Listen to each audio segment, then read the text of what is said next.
Hello, everyone, and welcome to What the Fragment. So I'm Adam Powell. I'm a member of the Android framework team, specifically on the UI toolkit.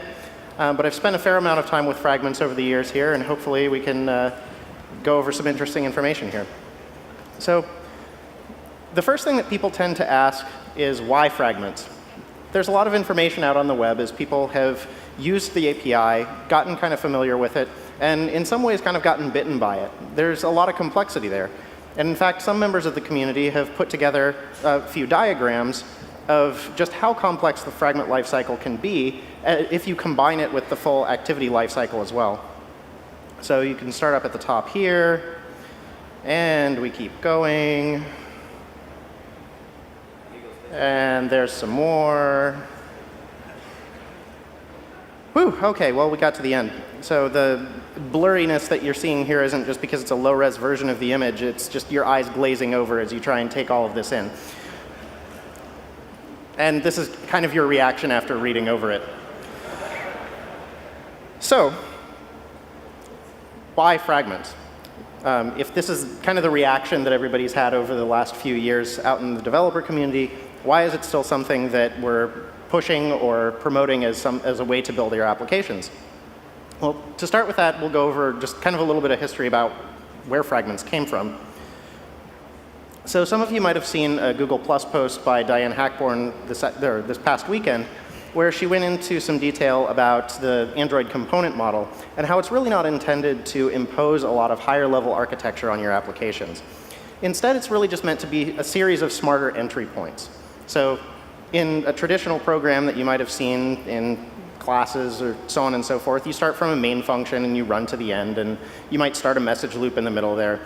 And what activities really give you to start with is just kind of a smarter entry point, a place where the system can send you other messages about what's going on to your application, and these are just turned into callbacks on an object instead.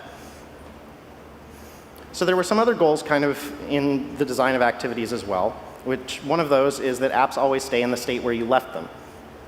So in order to do that, you have this well-defined activity lifecycle and a compact state representation that you can use so that the process can die, come back later, restore from that state. All of this is stuff that you're probably familiar with. Also, apps can call other apps to complete a task in the form of activities called with intent.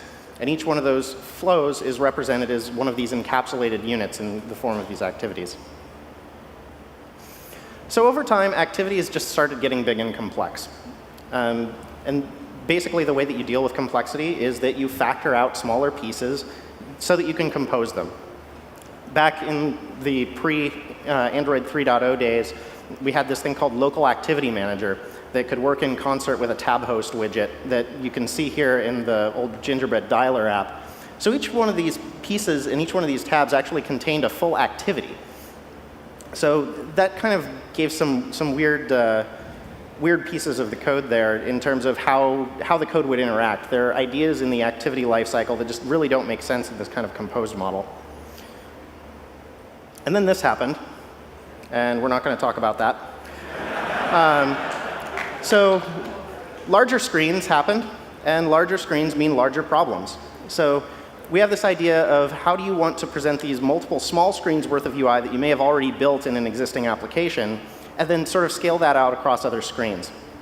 Is there sort of a smaller unit of composition that you could use for that?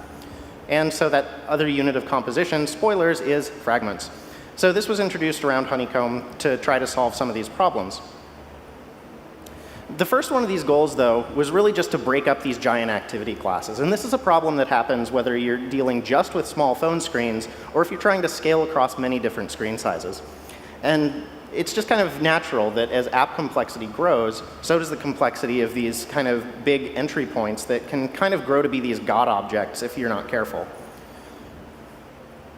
We also kind of wanted to fix some of these problems with Local Activity Manager for when you do compose them in these smaller constructs.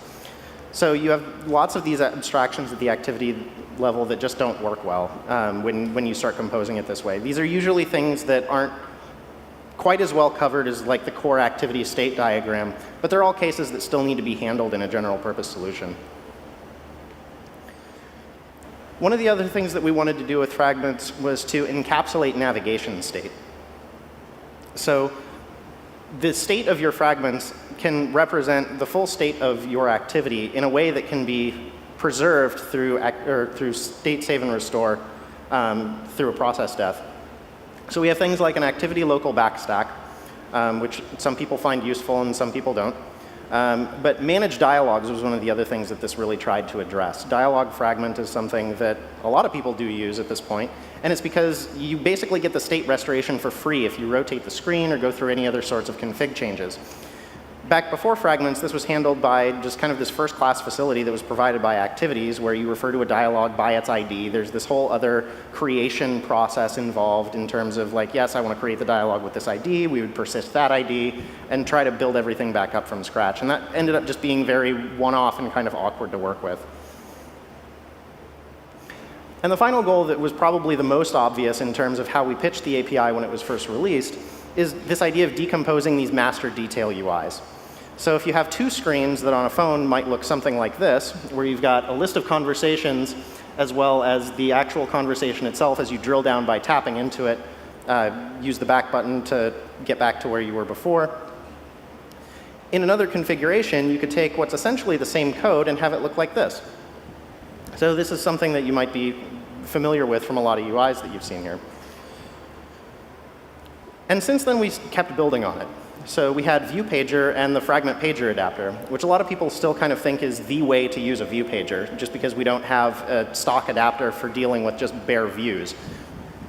So we've got loaders, which allow you to do similar things of persisting some sort of a request across configuration changes, keep it going whether or not the lifecycle might otherwise interrupt. Ian Lake has a great post up on Medium about this that all of you should go read if you haven't as well. And then we also had this idea of child fragments. So, I mean, if you can nest one level deep in terms of putting fragments inside an activity, well, why can't you put fragments inside a fragment? So that was an idea that had a lot of support in terms of a lot of developers were requesting this, both within Google and external developers as well. And it got added, I think, sometime around the Jelly Bean timeframe. So how did it work out? I mean, some of you kind of already know the answer to this question, but these are sort of what we took as stewards of the API as some of the lessons from Fragments. So the first problem is that fragments are so general that they become really difficult to explain to people. So is it just a pane of a UI, like in the Gmail example? Is it something like dialog fragments and something meant to deal with managed dialogues? Or is it something different altogether? Like you can still have headless fragments that can act completely independently of anything else. And we didn't give a whole lot of guidance in terms of how to use these things because we kind of felt like we didn't want to be too prescriptive about it. And that ended up really hurting us. So of course, the idea of even more lifecycle to manage was really kind of the killer here. And the bugs really didn't help.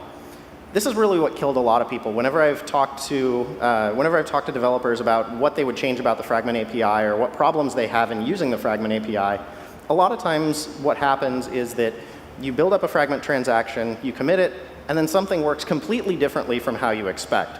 It's not particularly intuitive, some of these things, and it might kind of remove the entire point of a bunch of code that you just spent a lot of time writing. So this was another thing that caused a lot of misconceptions. I mean, fragments, they're just kind of like views, right? I mean, you can stick this fragment tag in one of your layout files, inflate it, and you get a fragment for free. In hindsight, the fragment tag was this great piece of syntactic sugar that really confused people a lot more than it helped in terms of just general education. So this immediately made people think that fragment equals view, and that this is on the same level of abstraction.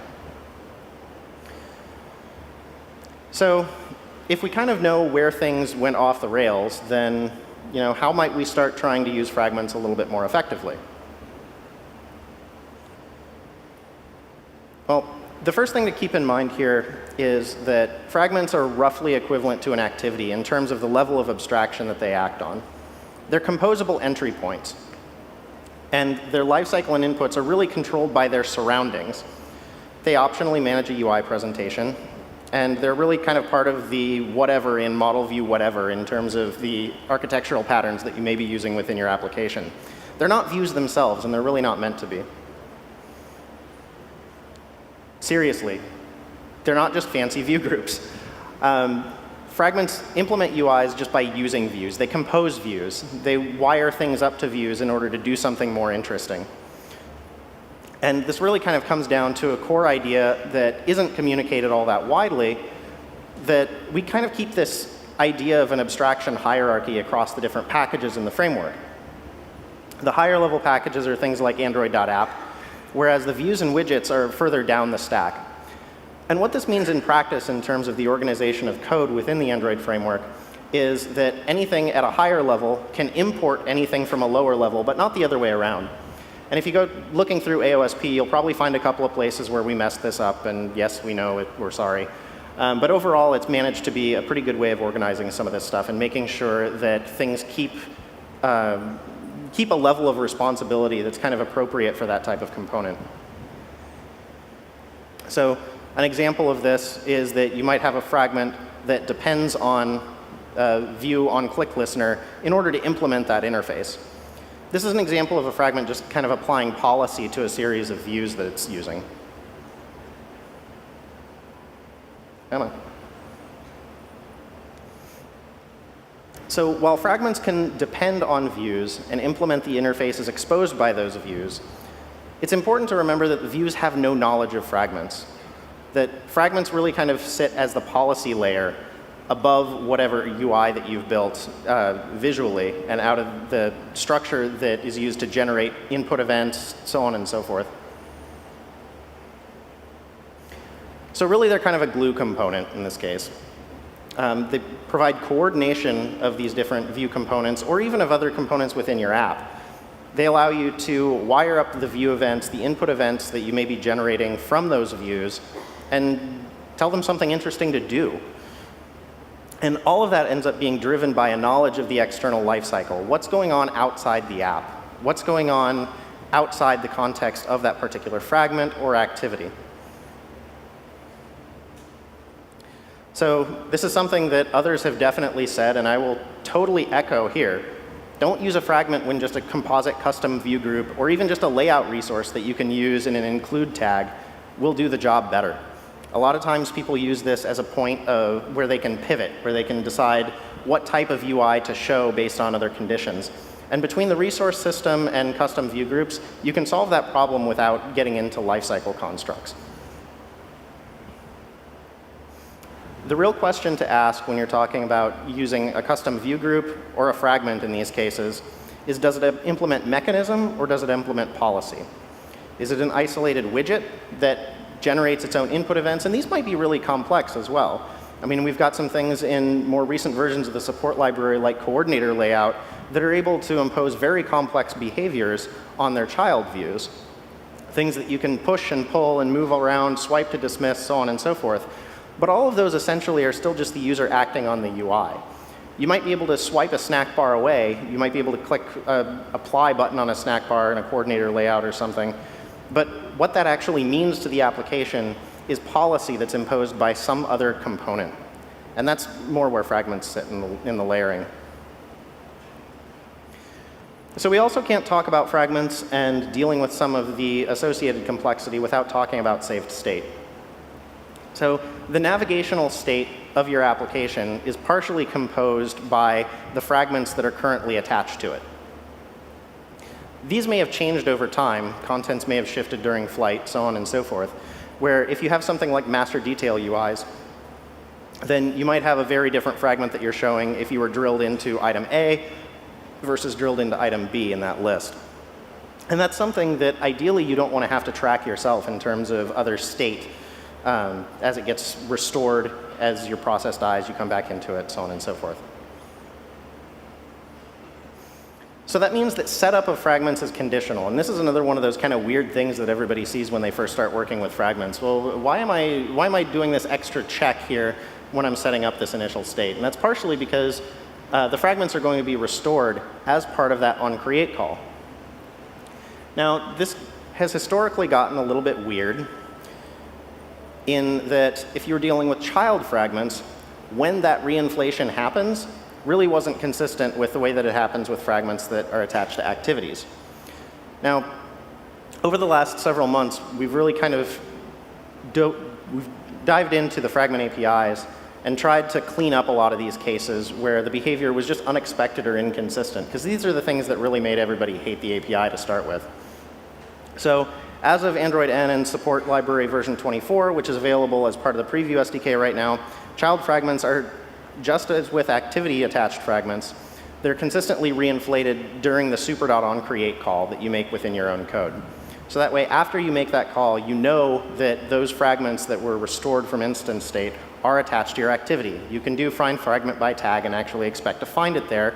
You won't end up with duplicates when you try to deal with that case. Thank you. So that alone makes things a whole lot easier to deal with. Hmm? The illegal state exception? Which one? We'll get to it in a minute. OK. So again, we keep coming back to this idea of fragment states and that giant diagram. So how do we just stop worrying and love the life cycle here? Because every one of these stages of the life cycle really does represent a significant event that can happen to your application. And just because we have a lot of them there doesn't necessarily mean that you have to care about all of them all the time.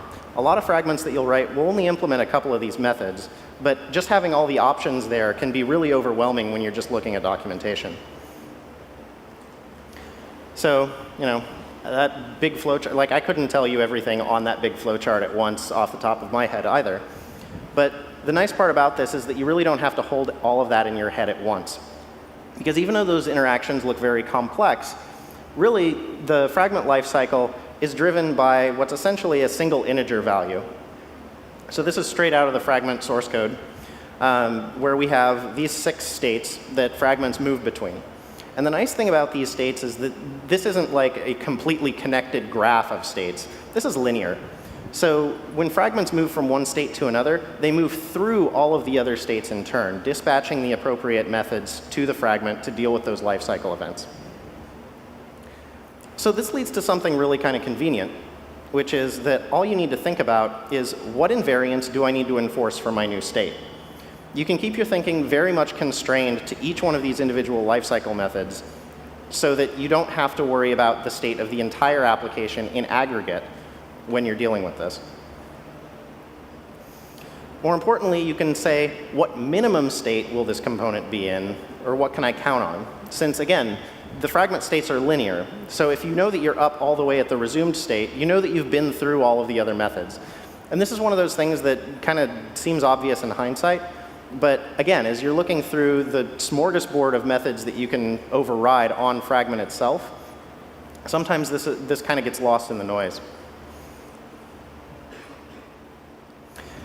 So let's go ahead and talk about a few other things. Talked about one bug fix that was pretty significant, which is that the child fragment manager state is guaranteed after the super.onCreate call.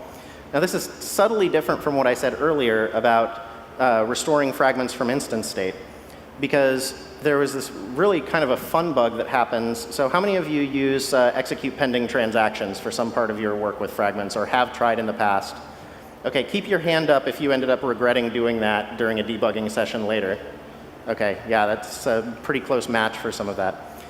So execute pending transactions is this really handy method on the Fragment manager that tells it, OK, all of those things that you've queued up with fragment transaction.commit, do all of them right now, all of them that you've got pending. And that's got a couple of kind of interesting issues with it that we'll get into in a minute. But one of the interesting things about that is that you have expectations after that call. Specifically, if you've committed one or more fragment transactions before that, then you expect those fragments that you've committed in that transaction to be brought up to a particular state in the lifecycle, usually matching the container. Well, it turns out that that wasn't actually how things worked. Some of you probably found this out. And this, again, came down to this idea of what happens with child fragments. And you're probably noticing a bit of a theme here. So what would happen instead is that the child fragment manager itself wouldn't be brought up to the new state until long after the parents on create returned. So all of these invariants that should make it a lot more easy to reason about your program, especially when you're saying that, hey, resolve everything right now, execute pending transactions, well, all that just kind of went out the window. So that made things a lot more difficult. That's now fixed.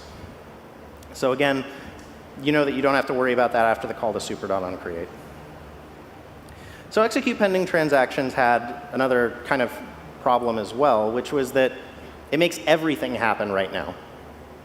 And the issue with that is that different parts of your program might be committing Fragment transactions at different times. So as soon as you say execute pending transaction in one piece, you may have just caused a side effect that affects some other library that you imported that uses fragments and you didn't even know about it. So we went ahead and we added a commit now method to Fragment transaction, which basically does the same thing, but really kind of what you wanted instead, which is no, just this transaction, commit this one right now. This does have one particular limitation, which is that you can't deal with fragments on the back stack if you use commit now. Just because if you have other Fragment transactions pending, you don't kind of want to create inversions in your back stack in terms of when those really apply. We also added a fragment on attached fragment method to match the fragment activity and activity on attached fragment method. This is kind of useful when you want to go ahead and configure a fragment as it's being attached to its parent. If you want to do any sort of injection of dependencies, if you want to do any sort of wiring up of listeners within that local activity for other events that it might publish, this is a pretty good time to do it, except there really wasn't a good place to do this with child fragments before. This was something that was entirely skipped. You couldn't even do it in the parent activity if you wanted to, because it was only ever called on the parent activity if and only if the fragment was attached directly to the activity, not any of the children. So a few other notes that are kind of useful here. This is one that some developers ran into fairly recently as we fixed some other bugs around fragment transitions, which is that to obtain the state of a fragment transition, we have to interrogate the fragment. We have to call a method on the fragment to get the transition values and what it should do. But in order to make that make sense to that fragment, we have to bring the fragment up to the created state before we ask it about the transition. So what that means in effect is that we have to bring some fragments up to the created state before they become fully attached or before they replace whatever fragment that they were replacing before. So this is one of those things that's good to be aware of. Don't assume that just because your fragment goes through the attach and create steps that all of the other surrounding state about a fragment transaction has necessarily happened yet. Again, this is something that you want to make sure that you keep your thinking within a fragment implementation scoped just to that fragment. Make sure that it's not trying to take on responsibilities outside of itself. And again, they really work best when they can behave as isolated from their surroundings. One of the things that I see people do a lot is that when a fragment becomes attached, and again, just because you have problems with state restoration of more complex objects, it's pretty common for people to say, okay, well, when I get attached to my activity, I'm going to go ahead, grab the activity, and go fishing. I'll go ahead and check out if I can find other fragments, other sibling fragments by tag, grab any other sort of associated information from that activity, downcast it to a specific type, so on and so forth. And while this ends up being pretty convenient, it also means that those fragments suddenly become a whole lot less reusable elsewhere. And while you may not care about that right from the outset, it is one of those things that tends to come back and bite people later on. And then they wonder, why didn't we have some other facility to do this, to do a cleaner injection of the dependencies, so on and so forth. Okay, so that was a lot of information really fast. And some of it probably didn't answer a lot of the core questions that you may have had coming in here, which is, I really don't like this API that I've used. Why should, change my mind? Why should I go back and give it another chance? And really the core issue here is that apps aren't getting any smaller. So when you start working, especially across large teams and across code bases that have lasted for a very long time, architectural patterns don't end up being universal. And this is part of what Diane was trying to get to in her post over this weekend as well. If you have a very long-lived code base, then what was popular and the obvious way that everyone should build their apps back when the code base was started isn't necessarily true when you're maintaining it years down the road. So one solution to that is to try to create standard, smarter components. So how many of you have taken a look at integration steps for some library for Android, and you see something that looks kind of like what's on the slide here? OK, go ahead and add this snippet to your onCreate, this other thing to your onStart, this one to onStop. I'm pretty sure that some of our own libraries from Google have these types of instructions as well, things where you need to call some particular method from some part of your lifecycle. And really, that just makes these integrations really kind of messy. So instead of that, well, we could just have, well, add this fragment instead, and we'll go ahead and take care of those extra lifecycle steps. And that suddenly makes that a lot more reusable and a lot less error-prone. And the nice thing about this is really that, oh, or even better, you can just use one of these tags. I mean, even though we had issues around kind of general education around fragments on what they could do, it's really powerful to be able to say, here's a piece of my UI. I just want to drop this completely self-contained component here and then not think about it. To be able to just configure it, possibly from other XML attributes as specified there, and then just let that component do its thing. So the idea here is to really try and provide these single points of high-level integration that everyone can use. And that last part is really key. Again, not everyone is going to be using the same architectural patterns that your app does, and your own app may not use those patterns the same way over time either. But fragments are kind of uniquely positioned here. And that's because fragments really closely mirror that activity lifecycle. There are a few differences here and there, but by and large, like, as you're thinking about invariants to enforce within a fragment, they really match what you do with activities as part of that core entry point idea for Android components. So that means that essentially they can sit below that level of abstraction of your higher level architecture that you impose upon your application. And that makes them reusable as components in the same way that views are reusable to fragments. So when fragments are communicating with the rest of the world, you really need to be careful about the types of configuration dependencies that you end up creating. Again, this comes down to that issue of, are you going fishing in your parent activity or in your parent fragment for that matter for other dependencies, and is that fragment going to blow up if those things aren't there? Are those dependencies documented? How is someone who's using that fragment necessarily going to know that that's a requirement? Now, in a code base within a particular team, again, this may not be a problem, but as things grow over time, we tend to see a lot of these patterns show up. And that means that you really do need to consider your audience as you're building these things. If you're building libraries, the answer to this is going to be a lot different from if you're just building another screen within your own application. In your own application, sure, go ahead and take a dependency on some internal component. I mean, it might help, it might hurt, but at the very least, you're not passing this out to the rest of the wider world. And also, if you are offering the ability to use fragments that are these standalone drop-in components, the onInflate method is sorely underused in some of these. So this lets you do the same thing that you do with views. Specify some configuration attributes. It might be something like an API key. It might be something like any other sort of information that you need to pass to that fragment as arguments. But you can do it without having to muck around with it in code necessarily during that initial startup phase of your application. Because again, you want to try to have one integration point with these things. Thank you all for coming.